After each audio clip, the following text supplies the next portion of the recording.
Welcome, collective. I'm picking up on a close, warm energy of possibility around you. This energy feels like it's very quiet. It feels very potent, and maybe even like a bit of a waiting for a gentle nudge. It's almost like the atmosphere feels like it's holding a breath, right? It's very poised. It's not very frantic, and it's not flat. For the next hour, I feel like you should hold that space with you and turn those subtle currents into something that wants to be seen, or small invitations that can potentially shift everything for you. So just settle into a comfortable place, breathe in for 4 counts, out for 6, and just allow your shoulders to soften. Right now, this point in time is a moment for clarity. It's a moment for courage and honestly just simple action. As you breathe, just imagine a soft light gathering above your crown. This just gentle warmth that moves through your forehead and softens your mind's edges. Whatever has been noisy around you can wait. Invite one question into your heart, one small move that will change the shape of your next day. Hold that question without forcing an answer. Okay, listen for the first small impressions, not the fully formed plan, just the whisper that points towards something concrete, something that you can be guided to. This could be like a name, a message, it could be a task, a feeling, anything, something you can latch onto. I'm seeing an energy for you right now that is ready, but it is restrained, okay? It's not very dramatic and it's not over the top, but it is disciplined. There's a tenderness underneath a quiet insistence. You've been in a loop of thinking. You've been in a loop of waiting and refining. Now the energetic field is asking for a different posture, okay, a simple motion. There's a kind of elegance in a single clear step. There's one sentence sent, one call made, one boundary stated. Like, picture that step now as a hinge, a small movement that's going to allow to the door to swing open, okay? You don't have to decide everything in that moment. You only need to create the possibility of the motion. You just need to take the action. Be careful, because perfectionism is going to try to stall you. You might feel this impulse to edit, to polish, to wait for the right time, the right circumstances, the right moment. Let that impulse be seen, but just put it aside gently. The universe favors action over perfection, especially in this phase. A short, imperfect message that comes from honest intention is going to land truer than a long, labored testament. Say to yourself, you're allowed to be imperfect, and you're also allowed to be direct. Repeat it and just feel your body soften, feel your body and your mind soften. Now take a moment and imagine what your simplest ask would be. Okay, not a manifesto, not an ultimatum, nothing like that. Just like a clean line that invites a response, or maybe even clarifies a boundary in your life. Like, are you, for example, one message could be, are you free to talk this week, or can we discuss the next step, or you want to be honest, or like there to be more clarity between us. So just hold one of those lines and let your own sentence come.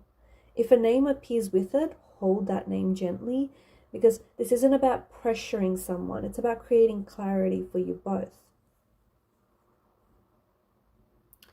Aim for steady, calm, and clear. Think of your tone with which you're delivering this message as a container that is going to hold the message. Okay, so the container needs to be confident enough to be heard, but at the same time, it needs to be soft enough to invite honesty. If you're nervous, allow your voice to vibrate slightly. That's only human, right? If you feel the urge to add qualifiers, just stop and just trim them away. Keep it to one thought, one ask, just one little step. That's all you need. I'm sensing that for some of you, the fear might be rising at this stage, like a fear of rejection maybe, or just a fear of being misunderstood. If fear rises, breathe into it. Acknowledge the fear out loud. If you're afraid of being rejected, acknowledge it, but send the message anyway. Naming something out loud is going to reduce its power. Remember that your action it's a truth telling. It tells you both, like it tells you and the other person where you stand. Even like a non-ideal reply is better than a silence that is going to keep you suspended, right? So take a moment to rehearse the sentence once or even twice. Just speak it out loud as if you're sending it. If you stumble, it's fine. Stumble again until it feels clear. Okay, notice where in your body you're holding tension. Is it the throat? Is it the jaw? Is it the chest? Wherever it is, breathe into that place. Visualize the send button being pressed or the phone call being made. See the weight lifting from your shoulders as this message leaves. After you send it, allow yourself to step back, okay? Release any attachment to this outcome. You have done what you needed to do. The rest is just external data. The universe often responds in ways we don't anticipate, and you have to trust that this clarity is serving you, even if the immediate reply isn't the wish you hoped for. If you receive resistance, you have to treat that as information. If you receive alignment, you have to accept it with grace. Bring your hands to your heart right now and repeat silently, I choose motion, I choose clarity. Feel the courage settle like a quiet warmth in your chest. Know that this small movement will create ripples in the day ahead, okay? Even in the months ahead. When you feel ready, just open your eyes and carry this steady pulse into your next action. Now, I just want to move to the other side of the exchange. There's someone here whom you feel like you need to connect to, someone whom you need to contact, message, or call, right? The field around this person is very open and it's very attentive. And right now, it's surprisingly very readable in this moment. This person is likely to receive your message with more curiosity than you expect. Because your clarity offers them a very simple choice, right? Even if they feel unprepared, I feel like your directness around this situation is going to reduce their cognitive load. Clear questions are going to make it easier for this person to respond. When they first see your message, okay, when it pings, I feel like the initial sensation is one of attention. Their body, their physical body is going to register the ping, and I'm sensing like a small lift of interest is going to follow. This isn't an alarm bell. I feel like it's drawing in, okay? Their immediate emotional tone is likely to be neutral to warm, okay? Not like frigid. If they care about you at all, I feel like your clarity is going to be met with some level of internal processing rather than just a dismissal right away. As they read the message, a few questions are going to run through their mind. Some of those questions could be like, what does this ask of me? How much work will this require? What do I say next? Do I want to give that? These questions are going to happen very quickly and quietly. If your message includes a clear step, like a yes or no, or a time proposal, I feel like it answers those questions simply, and I feel like it's going to increase the chance of a timely reply. If your message doesn't end with a question, I feel like the reply may take a little bit longer to arrive, purely because I feel like this person might have to sit with what it is that you're asking of them, or what it is that they should reply with next, okay? Because I feel like this is someone who wants to give you a thoughtful response. This is someone who doesn't just want to dismiss what's being said here. If they are someone who values stability, I feel like they're going to respond with practical next steps. So it could be like they could give you like a time, a short answer, or just like a clarifying question. If this person is more emotional or reflective, you can expect a thoughtful reply that is going to take longer because they will need the time to gather words, okay? This person is trying to string together the right words for you. If they are avoidant, then your clarity is still going to impact them, but it's going to do one or two things. It either will prompt them for a clearer boundary, or it's going to nudge them out of the passivity stage because that fog is being removed, right? On a bodily level, I feel like this person is going to feel a slight release. Like the message is going to reduce the ambiguity here, right? That release is often going to translate into visible small actions. So they could pick up their phone, they could open up a calendar, they could reread your line, they could draft a message, type it, and then retype it. If they care, watch for signs of engagement like quick editing of drafts, okay? Or a message that begins with appreciation before logistics. You can expect, I feel like you can expect 4 different types of responses. There's going to be an immediate alignment, so a yes or no, a let's do it. There may be a response of curiosity, tell me more, right? Tell me more, I want to know more. There could be a delay though. Their message might come in delayed, and this tells you that this person needs more time, okay? Or otherwise, their response could be one of boundary. So, no, this isn't right. This isn't working for me, right? Regardless, each response is useful. Alignment is going to accelerate your momentum. Curiosity is going to invite and deepen the conversation, right? Delay is going to give you data about their readiness. Don't make excuses for it. And a boundary is going to, a boundary is going to free you to allocate your energy. Okay, it is all information that is important. It is all useful data. Prepare yourself, because you can decide now what you'll accept and what you won't, and just keep your tone consistent regardless of which one arrives. If this person mirrors your calm, then I feel like your message lands in a way that potentially will deepen the connection.